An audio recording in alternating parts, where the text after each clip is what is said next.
We have looked at three parts of the new light that have come in recent times in Adventism. The last one is an interesting one. Over the past decade, I've been receiving a large number of papers and open letters and booklets on one theme: the necessity of observing the national festivals or feasts given to the Hebrews along with the Sabbath days connected with those feasts. This movement has been gathering some momentum among those seriously preparing for final events. Now, much has been written and spoken on this subject. It's impossible to cover everything in one meeting. There's a fair amount of technical material here based on language usage and historical practices. So I'm going to address the major issues, hopefully enough to make final, clear decisions. As in previous subjects, the truth is at the basis of the claims for the feast days. God gave Israel a marvelous sequence of observances throughout the year to teach the major lessons of the plan of salvation. For instance, how God is handling the great controversy, how Satan would be defeated. And every year, Israel was to repeat these lessons, so every new generation would understand the issues in the great controversy, and the torch of truth would be passed on. It was an outstanding teaching tool. And because of apostasy in the Christian church and animosity to everything Jewish, these observances have been completely forgotten, and they've been replaced with things like Christmas and Easter and even Halloween. If Christians would have remembered the Hebrew feasts, it would have been easy to understand the dual aspects of the atonement, the reasons for the judgment, and Christ's new work since 1844. If Seventh-day Adventists would have studied the feasts more carefully, we would not be in confusion today about righteousness by faith, the judgment, the purpose of the last generation. The feasts were and are tremendous teaching tools for God's people and can be very useful today. But make no mistake, those promoting the feasts are saying much more than this. These new claims are the problem I'm addressing today. For instance, quote, "Those who go through the end and are translated will be teaching the statutes and judgments. The law is the 10 Commandments and the statutes. It is also the fundamental teaching which the 144,000 must embrace if they are to give the loud cry. The antediluvians were destroyed for not keeping the statutes, and this will be the ultimate factor which brings the end destruction upon mankind. The 144,000 will teach the statutes in the last days. The statute message is the very heart of the message carried in the loud cry to the world." Statutes and judgments. Since the feasts are part of the statutes, we're being told that only feast keepers will be translated, and it is necessary to be part of the 144,000. And this is the heart of our final message to the world. So, it is much more than a teaching tool. It has become the final test issue by which the 144,000 will receive the seal of God. For instance, regarding the hailstones which will fall in the 7th plague, quote, "God now stones with hail those who refuse to keep his holy days." So, number one, the claim is made that the feasts were part of the heavenly sanctuary before Lucifer fell, and they were part of the creation of earth before sin, and it is based on the Hebrew word moed, which can have a number of meanings: appointment, festival, assembly, congregation, appointed time. So it is completely improper to assume that whenever the word moed is used, it refers to the feasts. The meaning varies according to the context and the subject discussed. For instance, let's just take a simple illustration of this. In the book of Lamentations, very short book after Jeremiah, Lamentations chapter 1. Verse 15. This is the word moed used here. "The Lord hath trodden under foot all my mighty men in the midst of me. He hath called an assembly," moed, against me to crush my young men. Here, the assembly, the moed, is an assembly of Israel's adversaries, the ones who were fighting against God. There's another example of this in the book of Numbers. Numbers chapter 14 and verse 10.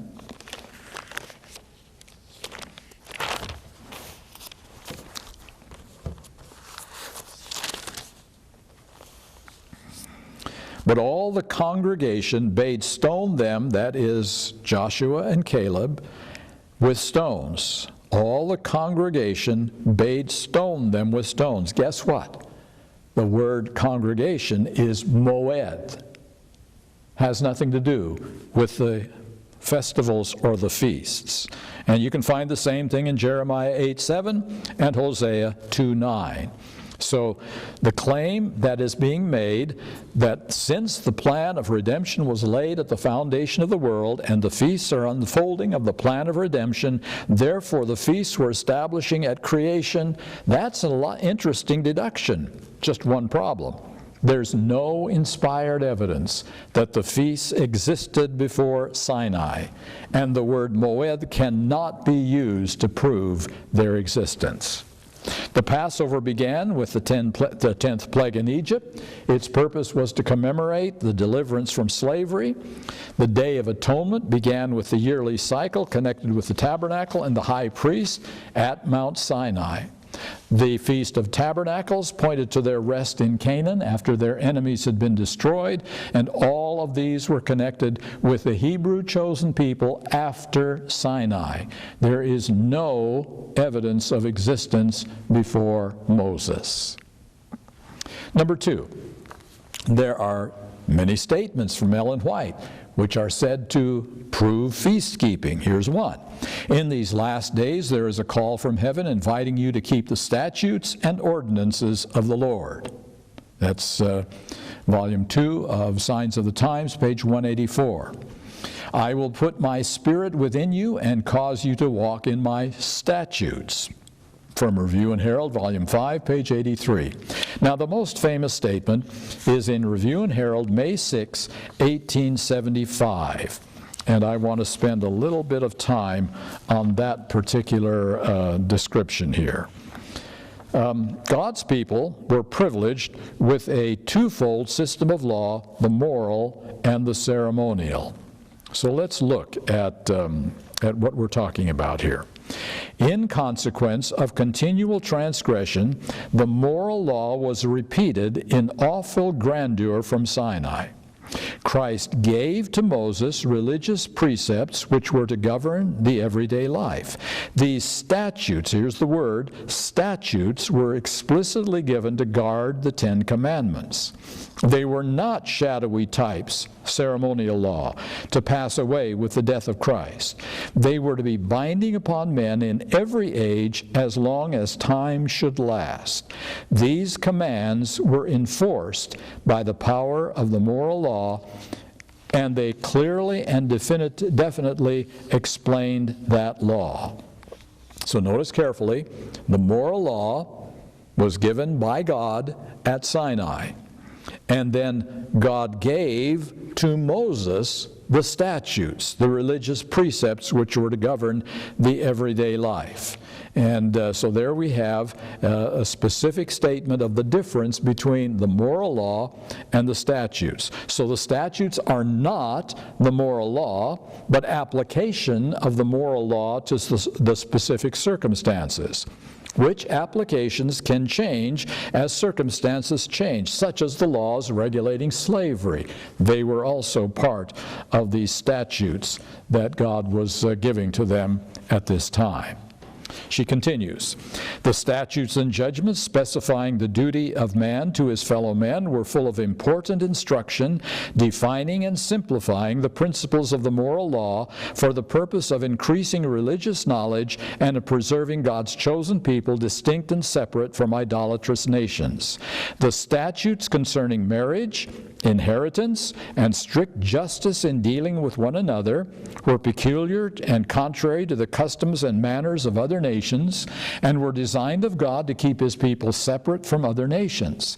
The necessity of this to preserve the people of God from becoming like the nations who had not the love and fear of God is the same in this corrupt age, when the transgression of God's law prevails and idolatry exists to a fearful extent.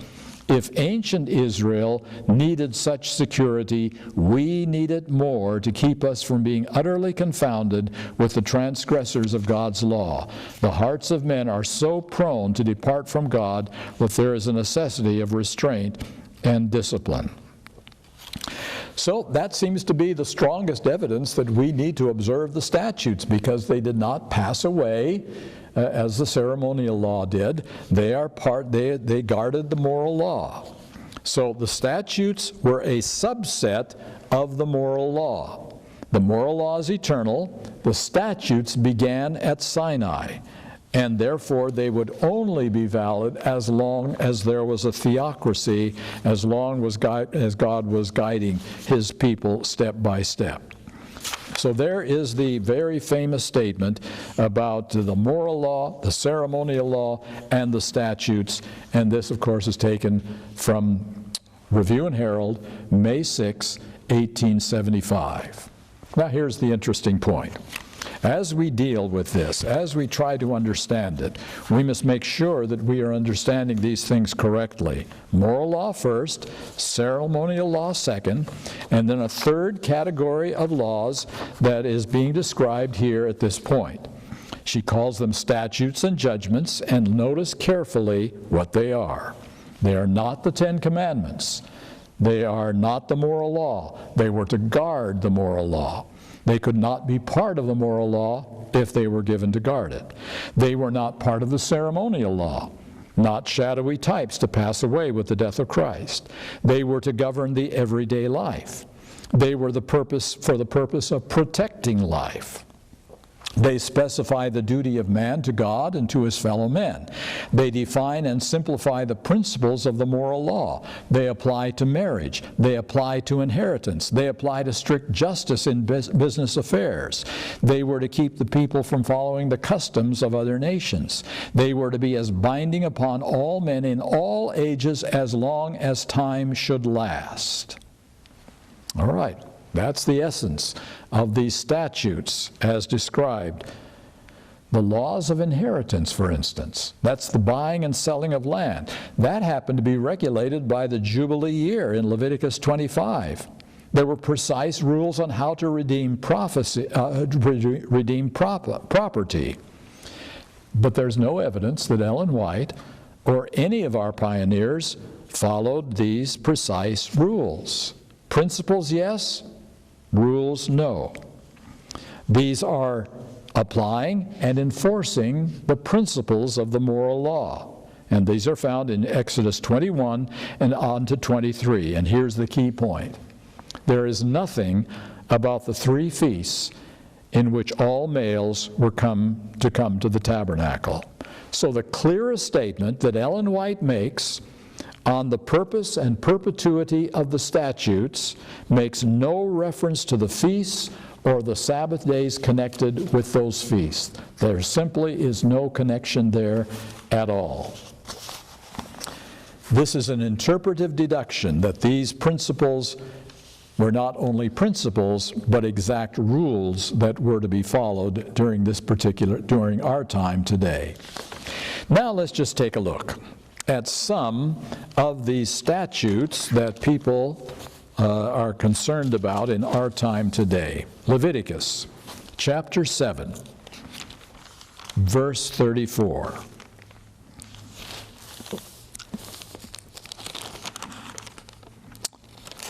One of the statutes that God had given to Israel to protect and prevent them from going astray in keeping the moral law.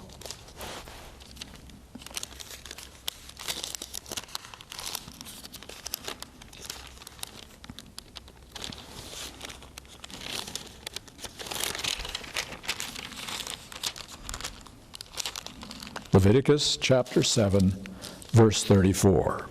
For the wave breast and the heave shoulder have I taken of the children of Israel from off the sacrifices of their peace offerings, and have given them unto Aaron the priest and to his sons by a statute forever from among the children of Israel.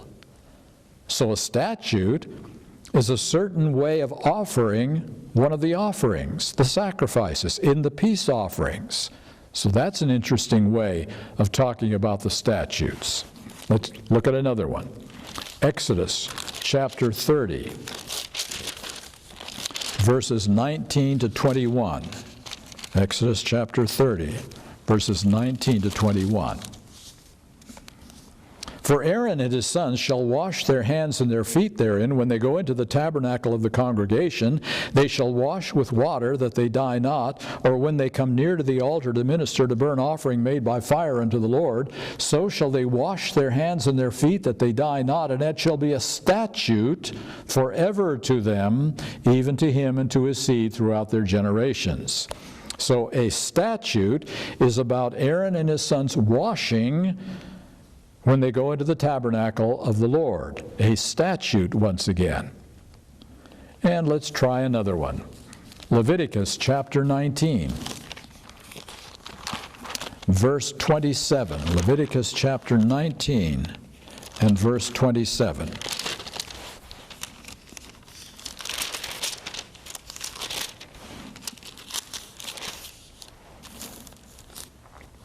Ye shall not round the corners of your heads, neither shalt thou mar the corners of thy beard. That is a statute. You should not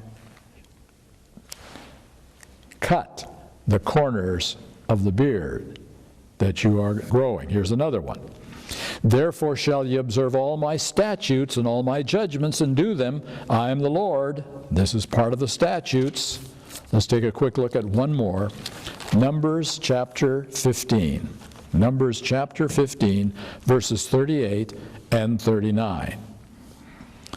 Speak unto the children of Israel, and bid them that they make them fringes in the borders of their garments throughout their generations, that they put upon the fringe of the borders a riband of blue. And it shall be unto you for a fringe, that ye may look about it, and remember all the commandments of the Lord, and do them. All right?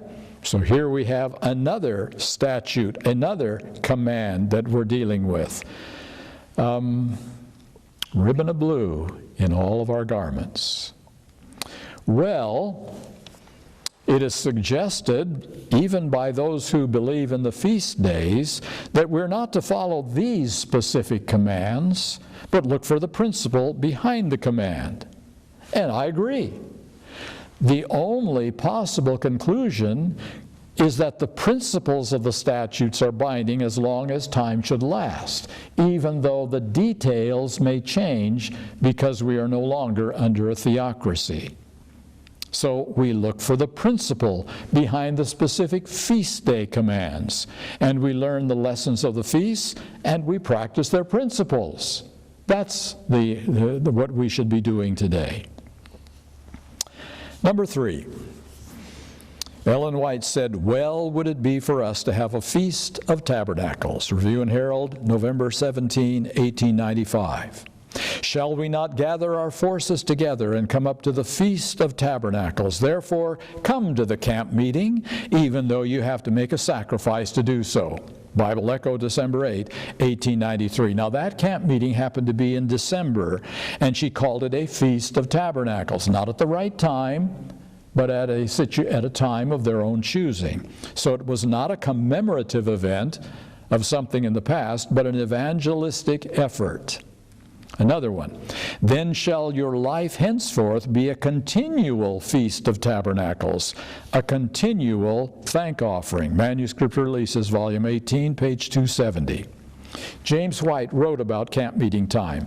These annual Feasts of Tabernacles are gatherings of the greatest importance. Signs of the Times, June 8, 1876. So, Feast of Tabernacles is equivalent to camp meetings in the minds of James and Ellen White. Number 4. Since it's very clear that Ellen White did not observe the feasts and the annual Sabbaths. There's some explanation that has to be given for why God's end-time prophet did not understand something which is very necessary for salvation. The Holy Spirit, we are told, did not allow Daniel to fully understand what he wrote. The same happened to Mrs. White with God's festivals. Now, Daniel was dealing with sealed prophecies to be understood only 2,300 years later, while Ellen White was explaining these prophecies and writing much about statutes and ceremonies. For Ellen White, the feasts were equal to the holy convocations, the camp meetings, Testimonies, Volume 6, page 70, and there is nothing about the appointed times for these convocations. Here's another attempt to explain why Ellen White didn't do it. Like Luther was not given the Sabbath, Ellen White was not given all the light on God's feasts. Well, there's a clear admission of the evidence lacking for the feasts in the writings of Ellen White. But notice, Luther was in great darkness, did not have the light on many subjects. Is Ellen White a prophet of God for the final generation as blind, as uninspired Luther regarding the tests for the seal of God? As in the other subjects, the name of God, the Trinity, and futurism, the claim is made that Ellen White just didn't understand. We have more light than she. We must go farther than the inspired mouthpiece for God went to learn God's will for us today. We know more than the prophet. Number 5, the claim is made that Jesus kept the annual feasts. Well, listen to this.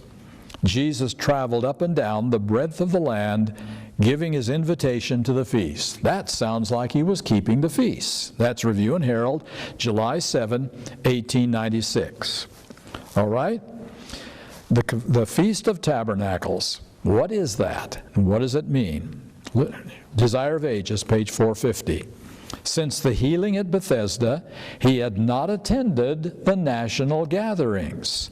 His apparent neglect of the great religious assemblies. He himself seemed to be indifferent to the services which had been divinely established. Page 451. For many months he had been absent from the feasts.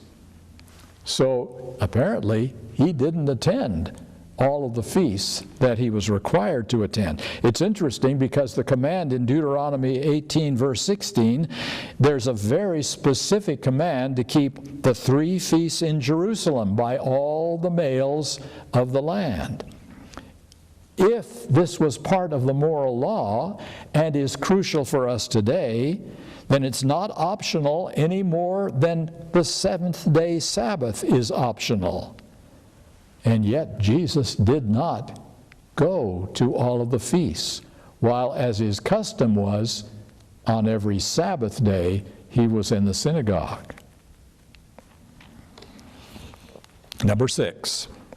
Desire of Ages 652 says, during the last Passover supper, the national festival of the Jews was to pass away forever. Now, this is suggested that this refers only to the sacrifices on Passover Day, not to the Feast of Unleavened Bread. Acts of the Apostles 390 and 391, Paul tarried to keep the Passover during the 8 days of the feast. What is the Passover? 1 day or 8 days? Paul tarried to keep the Passover during the 8 days of the feast. Let's look briefly at Luke 22 and verse 1 on this subject of whether or not the feast was 8 days or 1 day. Luke 22, verse 1. Now the feast of unleavened bread drew nigh, which is called the Passover. The entire feast is called the Passover, the feast of unleavened bread, although the Passover meal was only on the first day. Ezekiel, let's just take a look at it. Ezekiel chapter 45, verse 21. Ezekiel 45, verse 21.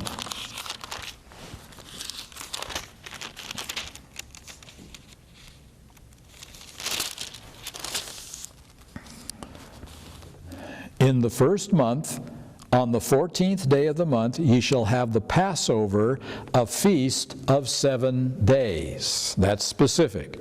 The Passover, a feast of 7 days. That's how long it lasted. In Acts chapter 12, so with this, you just make sure we understand this point clearly. Acts chapter 12, verses 3 and 4. And because he saw, this is Herod, it pleased the Jews, he proceeded further to take Peter also.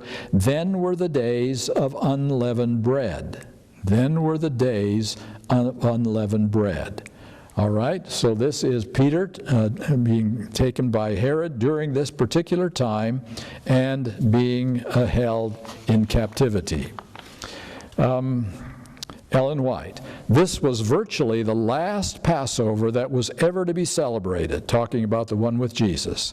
For type was to meet antitype in the slaying of the Lamb of God for the sins of the world, but at the crucifixion type meant antitype, and the typical system there ceased. That I may know him, page 17.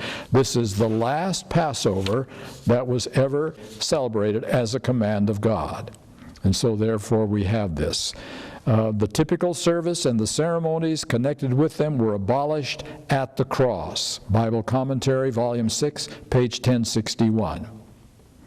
So Jesus did not keep the feasts, all of them, and it is not just one day that was to pass away forever, but the entire Feast of Unleavened Bread. Number 7. The claim is made that only the sacrifices ended while the feast days continued. From Signs of the Times, July 29, 1886. After the crucifixion, it was a denial of Christ for the Jews to continue to offer the burnt offerings and sacrifices which were typical of his death. So after the crucifixion, it would be a denial of Christ to continue to offer the sacrifices. No sacrifices were acceptable after Christ's death. Commenting on the Jerusalem Council, from Sketches of the Life in the Life of Paul, page 121, the council had decided that the converts from the Jewish church might observe the ordinances of the Mosaic law if they chose, while those ordinances should not be made obligatory upon converts from the Gentiles. So it was decided that those among the Jews who wanted to keep the ordinances of the Mosaic law, they could. But this could not refer to the sacrifices, because no one, Jews or Gentiles, could offer sacrifices after that time. The only things which could be continued, which would be by choice, would be the other ordinances of the Mosaic law. Now, especially about circumcision, but it applied to other ordinances also.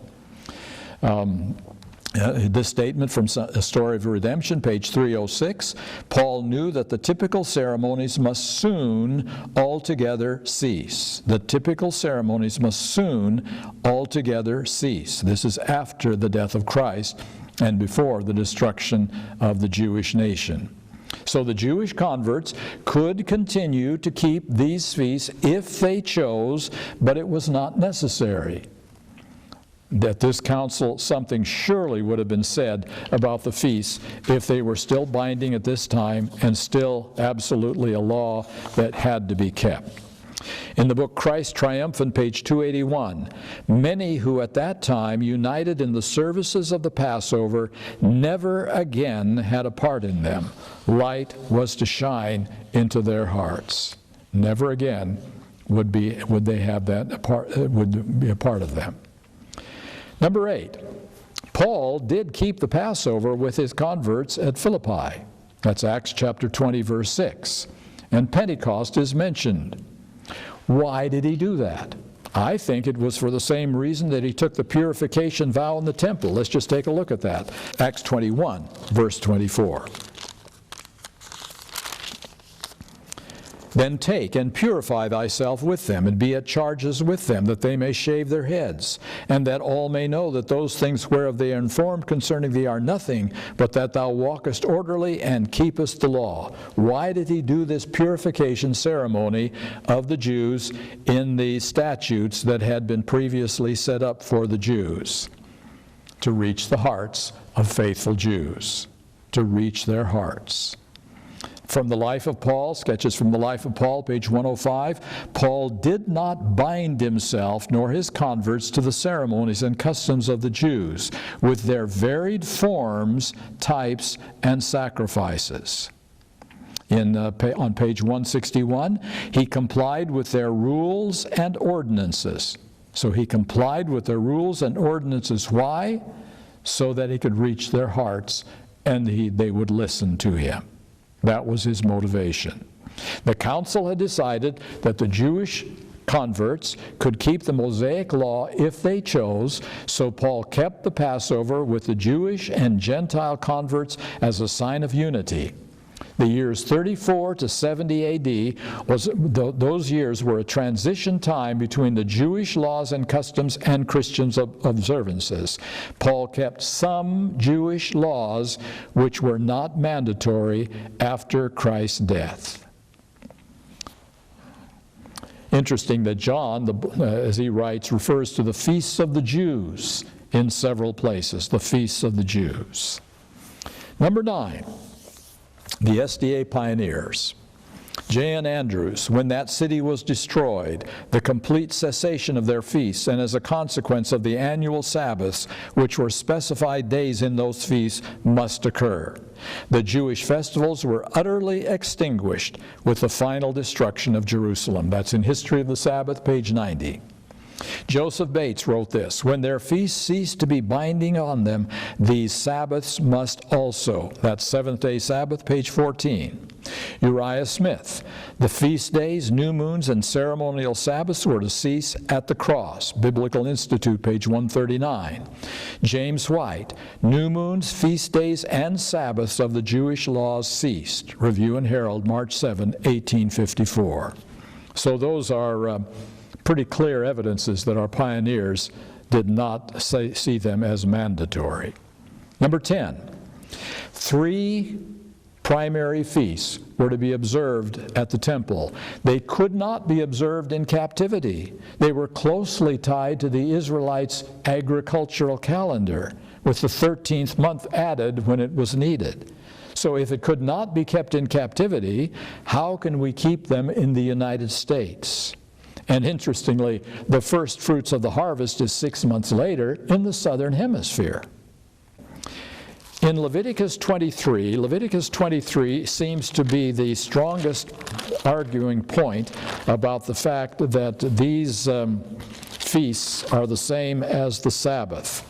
And there are some real important distinctions between the Sabbaths, the annual Sabbaths, and the weekly Sabbath, even in Leviticus 23. In verse 2, for instance, speak unto the children of Israel, saying to them concerning the feasts of the Lord. That's Moed, and that is where it does refer to feasts, which ye shall proclaim to be my holy convocations, even these are my feasts. Okay, so there we're dealing with the feasts as they were appointed, an appointed time. And then in verse 3, 6 days shall work be done, but the 7th day is the Sabbath of rest and holy convocation. Ye shall do no work therein. It is the Sabbath of the Lord in all your dwellings. So in verse 2, we're talking about the annual feast. In verse 3, we're talking about the weekly Sabbath. Now notice something interesting here. It says that on the Sabbath day, no work shall be done. No work shall be done. And then as you read through the feasts of the Lord in verse 4 and onward, it says in verse 7, ye shall do no servile work. That's a different phrase in the original language. It means laborious work in our occupations. In verse 3 about the Sabbath, no work is to be done. In the feast days, no laborious occupational work is to be done. Now go to verses 37 and 38 in this same chapter.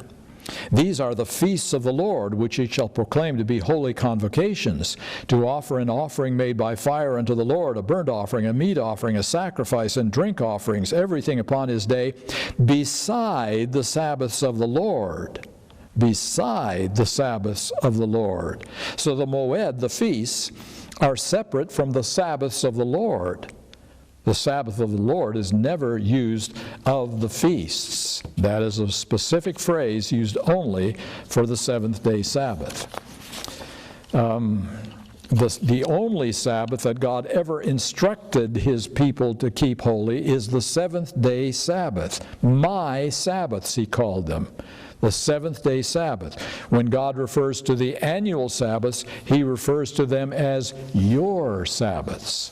The phrasing, the words here are very important as a distinction between these feasts and the Sabbath day. Number 12. The claim is that the feasts can be separated from the sacrifices. You can keep the feasts, but not the sacrifices.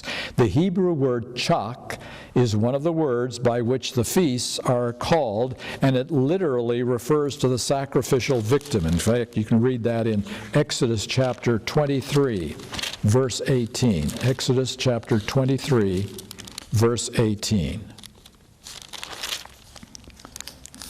Thou shalt not offer the blood of my sacrifice, chak, with leavened bread, neither shall the fat of my sacrifice remain until the morning. So that word is referring to the sacrificial victim, and it also refers to the feasts.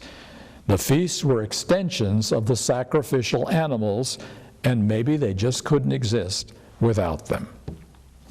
The last point I want to mention is something of interest because of modern interpretations these days. The study of the feasts teach valuable lessons about the plan of salvation, and our time is well spent in studying them in depth to make them a test of obedience on the same level as the seventh-day Sabbath is placing man-made rules above the law of God in the same way that the Sunday tradition usurps the authority of the lawgiver. Any human rule which is not clearly stated in inspiration is stealing glory from God and exalting human reason. Life and death issues do not need inferences drawn from words and possible meanings, because God makes those things crystal clear, life and death issues. For instance, this statement was made by Ellen White in Selected Messages, Volume 2, 34 and 35, about another issue.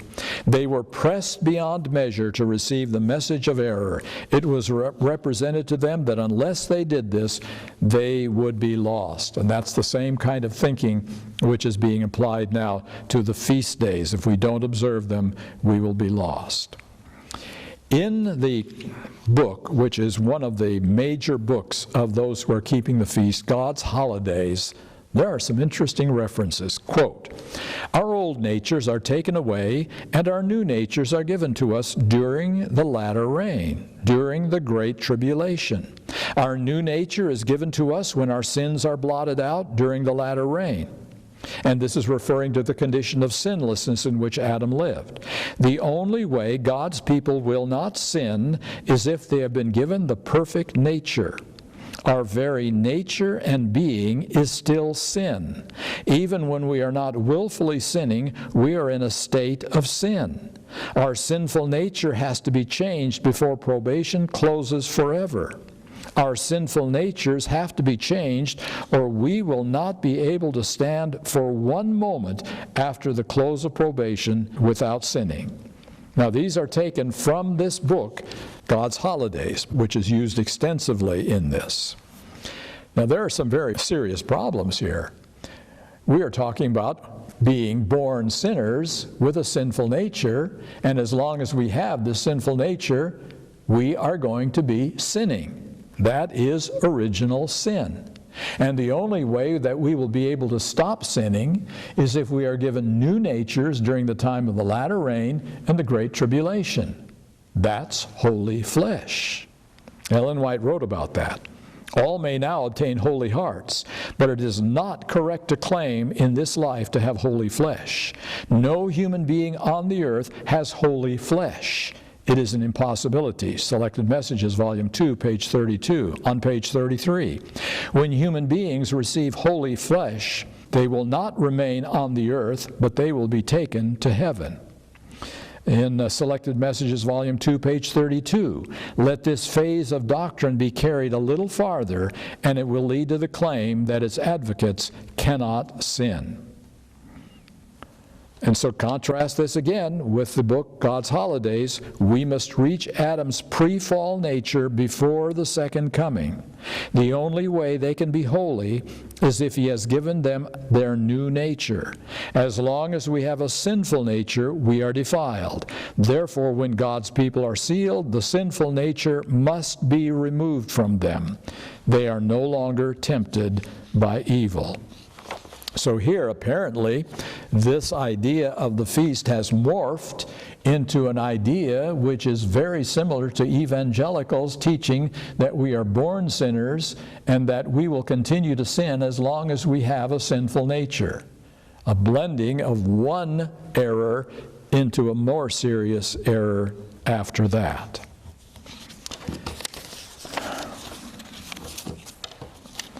Well, what are we dealing with in all of this? What is the bottom line here?